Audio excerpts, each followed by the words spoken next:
Assalamualaikum warahmatullahi wabarakatuh.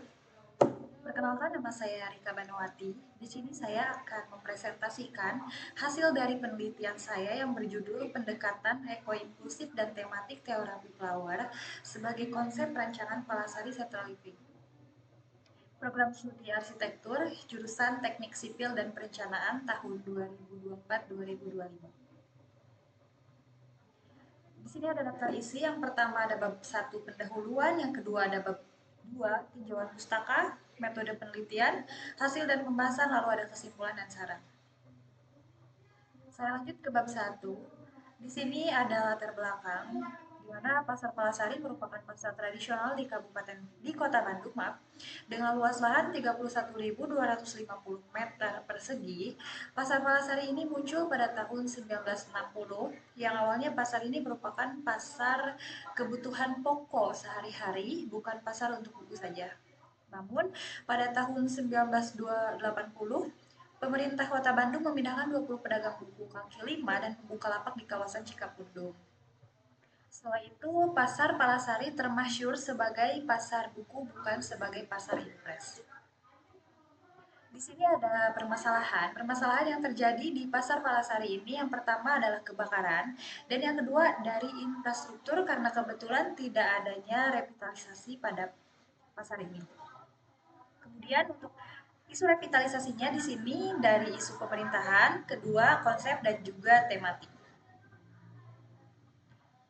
Di sini ada dokumentasi dari pasar buku dan juga pasar kebutuhan.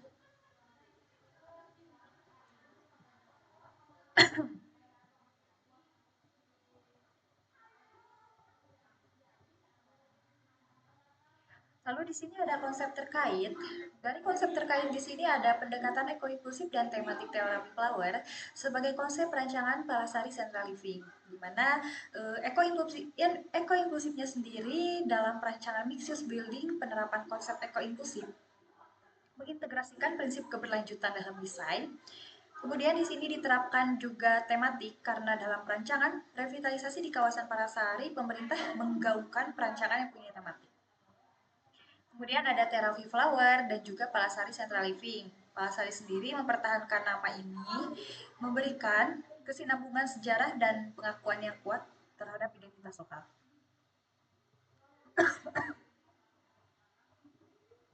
Di sini ada rumusan masalah. Yang pertama, bagaimana pendekatan eko-inklusif dengan tema terapi flower yang dapat menyelesaikan permasalahan pada pasar Palasari. Kemudian, bagaimana penerapan konsep pada perencanaan bangunan dari pendekatan eko-inklusif dan desain tematik terapi flower. Tujuan penelitian menghasilkan rancangan desain Palasari Central Living, memperhatikan aspek keberlanjutan, menghasilkan rancangan desain mixed use building dengan penataan fasilitas ruang yang dapat menyediakan kebutuhan. Di sini juga ada batasan masalah serta manfaat dari penelitian. Saya lanjut ke bab 2. Di bab 2 ini, di sini saya membahas tentang tinjauan pustaka. Tinjauan pustaka yang pertama di sini dari pendekatan eko-inklusif, kedua dari tematik terapi flower, dan ketiga konektivitas, lalu central living-nya sendiri dalam bukunya yang berjudul The Next American Metropolis, Ecology Community and the American Dream, tahun 1933, ia menjelaskan prinsip-prinsip yang bisa diterapkan pada central living, diantaranya mixed use design, compact development, walkability and accessibility, community focus, and sustainable. Di sini saya lanjut ke bab 3. Untuk bab 3 sendiri di sini yang pertama menjelaskan tentang metode penelitian. Untuk metode penelitian yang pertama di sini ada wilayah penelitian, site. Site ini berada di Kota Bandung, tepatnya di Kecamatan Lengkong, yang mana Pasar Palasari memiliki ukuran lahan. Yang pertama tadi saya sudah disebutkan, yaitu 31.250 meter persegi. Ini untuk batasan-batasan site-nya sendiri. Untuk utara ada hotel, selatan Rumah Sakit Muhammadiyah, barat SMK Kemala Bayangkara, dan timur toko percetakan. Di sini untuk metode penelitian menggunakan kualitatif induktif, di mana saya memulai dengan mengumpulkan data dan observasi secara mendetail. Setelah itu, saya mencari pola tema atau hubungan antara data yang telah dikumpulkan. Untuk teknik kumpulan datanya sendiri ada data primer.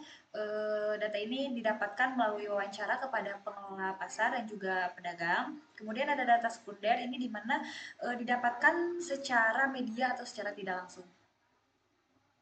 Ini untuk metode pengolahan data. Yang pertama ada analisis tapak, programming, perencanaan konsep, analisis struktur, dan analisis utilitas. Saya lanjut ke bab 4. Di bab 4 ini di sini saya mengawali dari existing site. Yang kebetulan existing site ini didapat dari pengelola pasar, di mana untuk warna hitam jalan pasar, untuk warna abu parkir pengunjung karyawan, warna merah masjid, warna kuning kios pasar buku, warna pink los pasar kebutuhan, dan warna putih los pasar buku. Lalu di sini saya sudah membuat zoning site, di mana zonasi ini dibagi menjadi beberapa pengelompokan sesuai dengan analisis yang sudah saya dapatkan dari lapangan. Zonasi ini terdiri dari warna kuning area market buku, warna merah parkir pengunjung, warna orange area market kebutuhan pokok, untuk hijau loading dock, dan untuk biru TPS kawasan. Di sini ada batasan site. Batasan site menurut regulasi dari RDTR Kota Bandung tahun 2015 sampai 2031 adalah KDH-nya 20%, KDB 70%, GSB 10%, KLB 3 meter, RPH 30%. Di sini ada analisis site. Yang pertama ada analisis existing sunpad, yang kedua kebisingan, ketiga angin, keempat vegetasi, kelima sirkulasi, dan keenam view. Ketujuh parkir, kedelapan pencapaian, kesembilan utilitas. Saya tidak akan menjelaskan secara langsung karena terlalu banyak. Mungkin di sini ada gambaran-gambaran yang sudah saya buat dari presentasi. Saya lanjut ke analisis mikro, di mana analisis mikro ini adalah analisis SWOT. Yang pertama dari strange. Strange-nya sendiri adalah lokasi strategis, kemudian berada dekat dengan pusat pendidikan. Yang kedua weakness, kepadatan lalu lintas. Jadi lokasi pasar seringkali mengalami kemacetan karena memang orang-orang yang parkir ke pasar Palasari ini menempatkan kendaraannya tepat di pinggir jalan sehingga menimbulkan kemacetan di area jalan menuju pasar. Kemudian di sini ada opportunity, tren hunian di pusat kota. Hunian yang terorientasi atau terintegrasi dengan pusat perbelanjaan semakin meningkat, terutama di kota besar. Yang terakhir ada threats atau ancaman, karena berada di perkotaan, tingkat persaingan pasar lebih tinggi. Di sini saya langsung masuk ke konsepnya, penerapan pendekatan pada bangunan. Pendekatan eko-inklusif yang tadi, yang mana di sini ada inklusivitas sosial, kedua efisiensi energi, ketiga keterjangkauan ekonomi, dan keempat walkability. Kemudian saya juga menerapkan tema terapi flower, di mana tema yang digunakan dalam konsep eko-inklusif ialah terapi flower dengan berfokus pada kenyamanan psikologis melalui kehadiran tanaman pada area sirkulasi. Selain sebagai hiasan, tanaman juga memiliki fungsi sebagai visual yang dapat meredakan stres. Untuk konsep strukturnya sendiri, saya menggunakan substructure,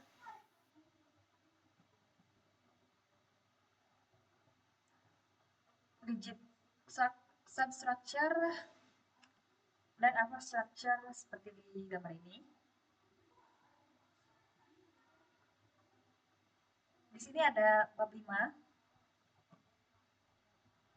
Masuk ke konsep.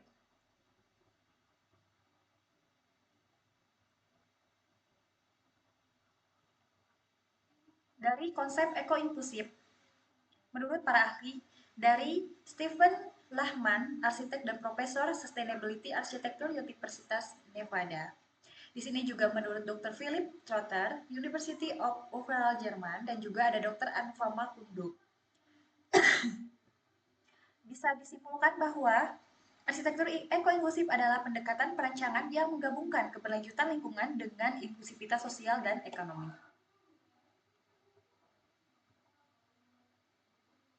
Di sini ada konsep tapak, bisa dilihat, ada diagram konsep dan tema juga, ada konfigurasi massa, yaitu awal bentukan massa si bangunan, dan juga yang terakhir dari konsep penerapan eko-inklusifnya sendiri pada bangunan.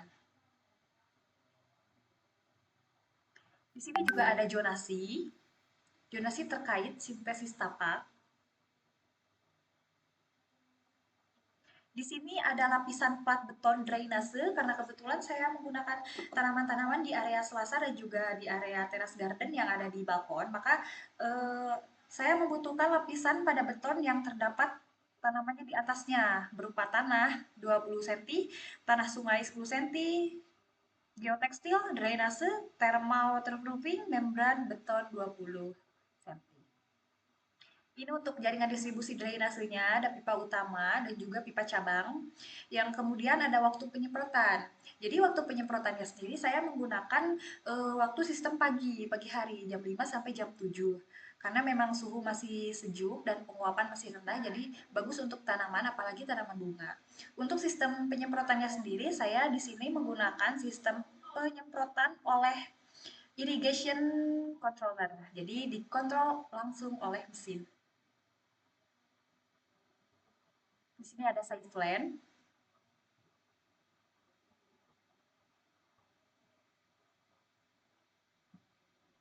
Ini ada programming. Di sini ada besaran ruang. Di sini ada tapak. Di sini ada jaringan distribusi air karena di sini saya juga memanfaatkan air hujan sebagai sistem distribusi air untuk ke daerah-daerah seperti sprinkler. Ini juga sama. Ini ada rendering hasil desain saya, Loop Garden, untuk masuk ke eco inklusif. Ini ada pedestrian, eco inklusif, sirkulasi sepeda, sirkulasi difabel, koneksi, indoor pasar, indoor hunian, dan indoor mixed building. Mungkin sekian presentasi dari saya. Mohon maaf bila ada kesalahan. Assalamualaikum warahmatullahi wabarakatuh.